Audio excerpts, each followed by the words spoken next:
E partimos agora para a análise com a ajuda de João Albuquerque, é especialista em relações internacionais, acompanha-nos via Zoom. Obrigada e um bom dia também, bem-vindo. Começamos precisamente com estas novas declarações que surgem do Irão. O presidente da Comissão de Segurança Nacional do Parlamento iraniano anunciou aqui um novo mecanismo para controlar o tráfego nesta importante rota marítima no Estreito de Hormuz, com cobrança também de portagens. O que é que pode acontecer em termos do direito internacional, o facto de um país vir a cobrar cobragens pela passagem de navios em Hormuz? Olá, Anabela, e muito bom dia. De facto, sem dúvida que é uma violação clara daquilo que é o direito que o Irão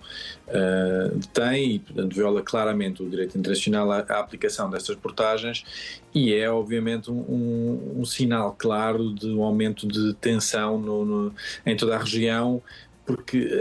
é contrário aos interesses de todos os países que dependem da passagem do Estreito de Hormuz para o controle das suas mercadorias e para a passagem das suas mercadorias e, portanto, obviamente, cria pressão adicional do ponto de vista económico também. Mas isto é, obviamente, um direito que o Irão não detém e que, obviamente,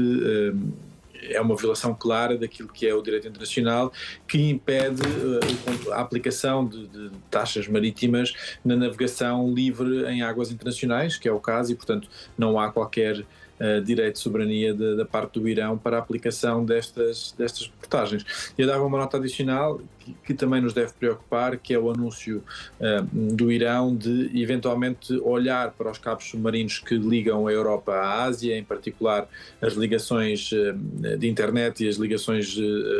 de comunicação entre a Europa e a Ásia e que passam por aquela zona, e o Irão teria anunciado ou estava a equacionar a possibilidade de também aplicar taxas às empresas que dependem desses cabos submarinos para que os possam continuar a utilizar. Isto, obviamente, traz também um novo fator adicional de disrupção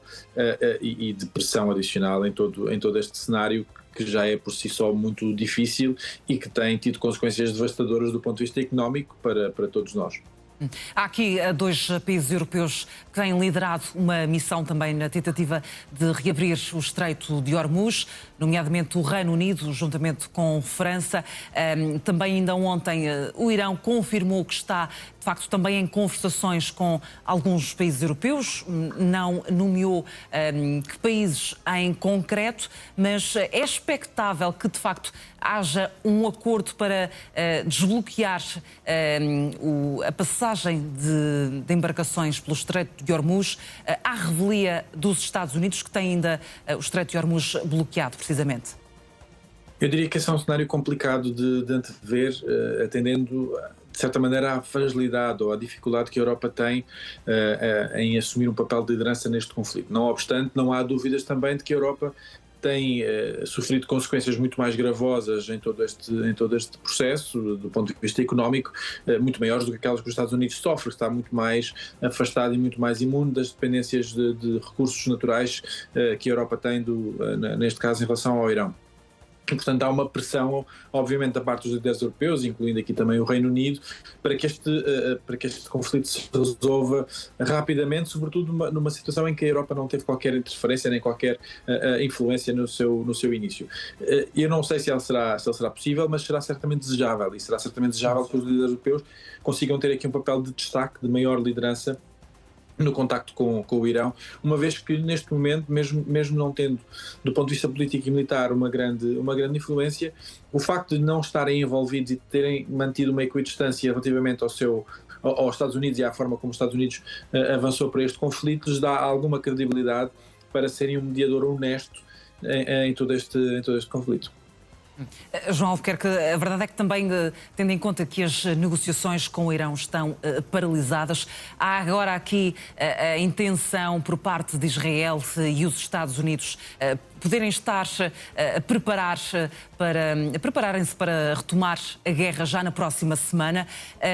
O que é que pode acontecer em concreto, tendo em conta que há aqui algumas indicações muito claras dos alvos e também do trabalho a ser feito, nomeadamente com a retirada do urânio enriquecido. algo que Donald Trump exige ao Irão, mas que de resto também o Irão tem contestado essa mesma exigência. Acredita que muito em breve haja uma nova vaga militar no Irão? Eu acho que os Estados Unidos perceberam duas coisas. A primeira é que o Irão tinha uma capacidade defensiva e de resistência prolongada no tempo superior àquela que inicialmente poderiam ter achado e que, portanto, foram confrontados com uma capacidade superior por parte do Irão de encarar um ataque, uma ofensiva desta natureza, que não era aquela que esperavam inicialmente, positiva para o Irão desse ponto de vista, e a segunda é que eventualmente não tinham ao seu dispor, a não ser através de um ataque de larga escala que viola ainda de uma forma mais flagrante as várias convenções internacionais sobre a guerra, que de facto tem a capacidade de infligir uma derrota pesada ao Irão. E, portanto, perante este confronto, eu acho que há uma tentativa, e por isso é que estes adiamentos sucessivos se têm verificado, há uma tentativa de perceber de que forma é que se pode chegar a um acordo. E o Presidente americano dava nota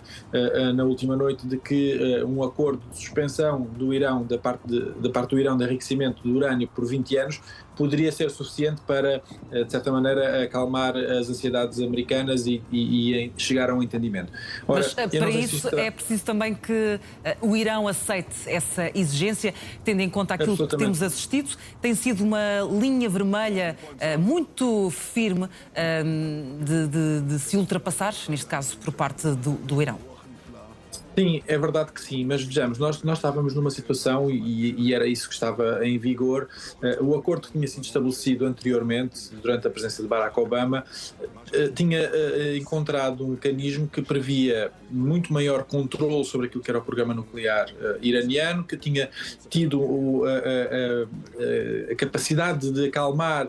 as ansiedades da parte americana e também israelita, e tinha sido uma situação que tinha encontrado um status quo que agradava a ambas as partes. E ele foi violado ainda durante o primeiro mandato de Donald Trump, e agora com este ataque direto da parte de Israel e dos Estados Unidos ao Irão. Portanto, se eventualmente se conseguir voltar atrás e encontrar uma solução que não impeça o Irão, ou que não